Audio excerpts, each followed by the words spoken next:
Hello, dear friends. Welcome to your new episode with your host, Chad.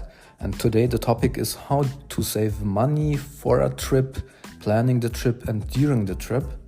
And the best thing is here to book flights early ahead, 2-3 months or even more. But you will get a good sense for it if you look at Google Flights, which offers you a very nice layout, and it includes different prices from the internet, from different websites. It's an amazing tool. I've been using it for a couple of weeks. It's completely for free, and it just makes sense to look here and get a sense of the price changes. For instance, you look how will the price be in 1 day, in 1 week, in 1 month, and maybe in 2 or 3 months. And after you have a good feeling, you can plan accordingly.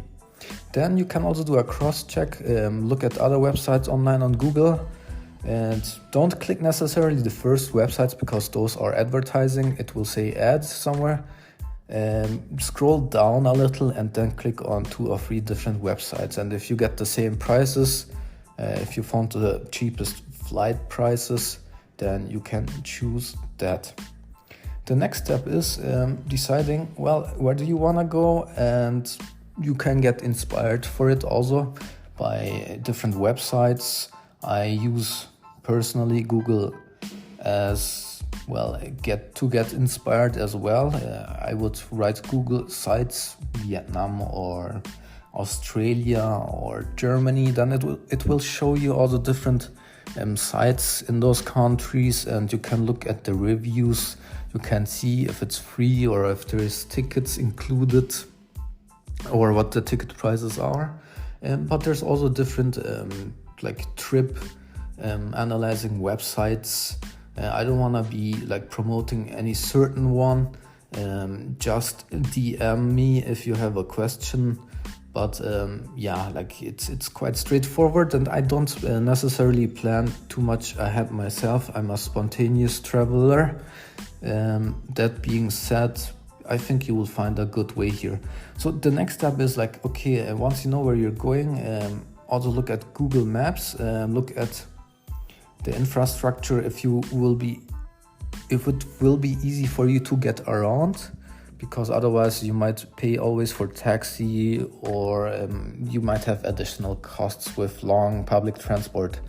And then you have to understand which kind of traveler you are. Are you more the hostel type or the hotel type? So there's a lot of people who are on a budget and traveling, and they want to socialize with people on site. They like to use hostels for this. But sometimes for the same prices that hostels offer, you can get a single room in a hotel. So keep that in mind if you want your peace and independence. And this is a very important decision to make.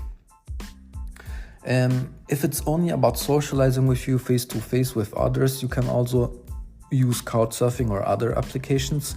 I talked about this. Check out the respective recording I have, and you can also socialize without having to go to a hostel. So for hotels or hostels, look at the different websites. You can also use Google here, by the way. Just write Google accommodation. It will give you a compressed overview of different sources, also for free. And then the cheapest websites that offer it, Google will show it to you as well. This is an amazing tool. I'm not getting paid by Google, and I'm mentioning it because it's free. And just make use of this. Then what other ways are there? Let's say you arrived in the country. You're going to Australia and are in Sydney now.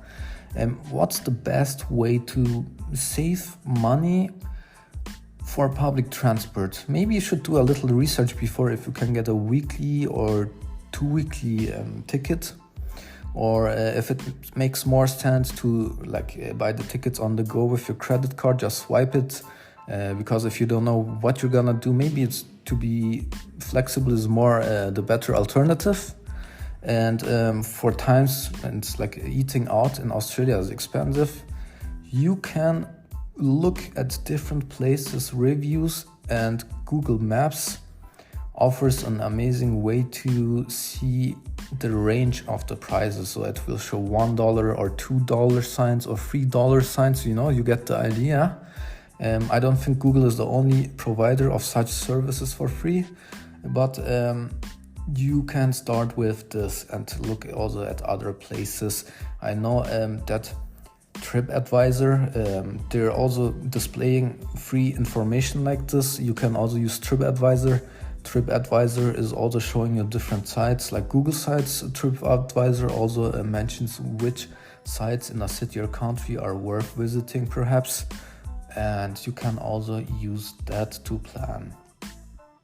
So how did I choose where I eat? Well, usually I'm quite spontaneous, and when I'm walking on the streets, I try not to go to places where I don't see anyone inside. Reason being is, well, if there's no one inside, usually from experience, it's either very expensive or the food isn't that great. Okay, I keep that in mind. It's a valuable lesson. If I see like a handful of people, or if the place is half full and crowded, then you can be sure that it's gonna be good, and then you can also like ask for the menu, and you can ask for the menu in different countries or cities. It's completely fine, and you can always say no. Don't feel compelled to have to go in there. Depending on the length of your travels, in some expensive countries where eating out is expensive, like Australia, you can also, if you go with, well, if you're not in a hostel or hotel, but if you rented out a vacation property, a vacation house, you can also go to places where you do groceries and just like buy stuff for 2 or 3 days and keep it in the fridge. That's also a way to do things. And if you should be like, I don't know, if you shouldn't be hungry right at noontime, but maybe at 2 p.m. or 3 p.m. Sometimes, I've seen this in Australia, the places that have leftover food, they will drop the prices, and then you can get cheap discounts, for instance in Chinatown and Sydney, and save money here as well. Another way, of course, to save money is if you get combo deals for drink plus the meal. This is also a great way. And yeah, so I don't think it's rocket science. It's always important to get a sense of the prices in a new environment. Don't go immediately to the first place you see, like do some price comparison. Keep in mind that main roads, main streets, or main tourist spot areas will be most expensive, but if you go to side streets where you see still some like food places, then they will very obviously and very likely have lower prices. But if you want to pay for a view, let's say you want to go to a food place where you can see the Sydney Opera from, well, then at that point you're not paying for the food anymore, you're paying for the views. Okay, that's that. We talked about flight prices, accommodation and food, but what about going out? Well, let's say you want to go out in the evenings for some drinks. Some places have happy hours. You can also either do your research or just go around and ask. Happy hours are usually before rush hours. Could be from anywhere from 5 to 8 or 9, I don't know. It really depends very much on the place you go to. And you can also look at menus of places online on Google Maps, and you can read the reviews. Some places have, like if you pay a certain price, you have free flow, for instance. It could be bar, pub, or even a club. And besides, if music is important to you, you can go to a place where they have live music for free, and you just pay a little more for the drinks. Usually this is like the concept of how things go in most places, but it's nice. For me personally, I enjoy live music. And if you want to be clubbing, it's better for you to start drinking earlier perhaps, and not just buy 4 or 5 beers or vodka, limes or any other thing in the club, because then you're gonna pay immensely. And once you get buzzed, I mean, come on, like, we know you're not gonna make good choices anyway. You're just gonna keep spending like there's no tomorrow. So maybe start drinking outside first in a cheaper place. Okay, what else could be the reason why you pay a lot of money? If you buy souvenirs or gifts or clothing or any other stuff. Usually, if you go to places like Chinatown in Australia and Sydney, and you will have those sorts of things also in different countries and cities, you can make a lot of bargains. You can also negotiate with the people. Don't think just because they wrote a price you couldn't negotiate. Just try it. You have nothing to lose, and see what comes out. And by that I mean, like, try to come with a price that's 20 or 30% less than what they wrote if you're in a place, especially if that place has prices written by pen. If it's not like a fixed store where you have printed labels in certain clothing stores that you usually go to, then it's definitely worth a try. And even if people say, oh no, I cannot go that far down, hey, the minute you start thinking about walking away, they might stop you and call you back. That has happened to me in Bali and also other places, and they still make some profits. Be sure of that.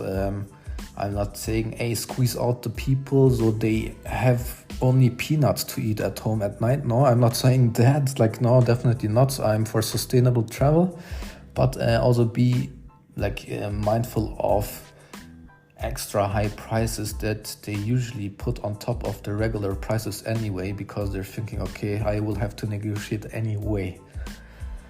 All right, that's that. Then if you go to places, also keep in mind that depending on the location, taxes might be additional. For instance, in Singapore, you usually don't tip, but there's a service fee always on the prices. In some countries like the US, tipping is more expected, in others not. You can do your research on that, then you don't have to feel bad about things. And this can also quite substantially impact the costs you have, because like tax and service fees can be anywhere from 10 to 20% or even more. All right, what else? Okay, one cost driver will be luggage and suitcases when you fly, you know. And if you can, hey, just take a backpack and a little few clothes.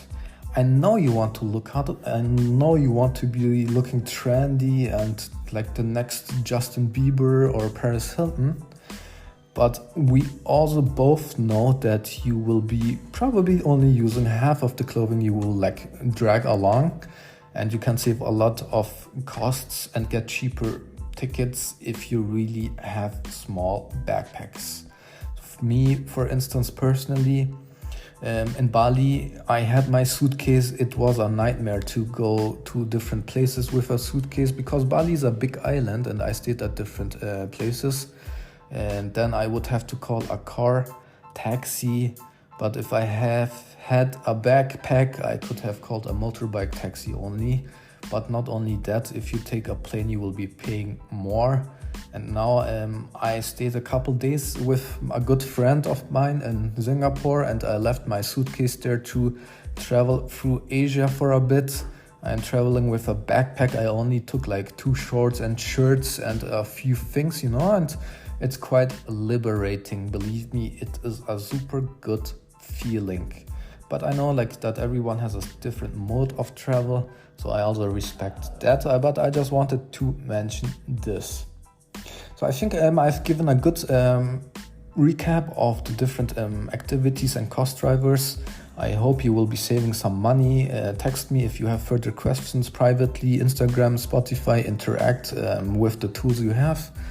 And otherwise, I hope to see you next time for a new episode, and stay tuned. And thanks for listening. Bye bye.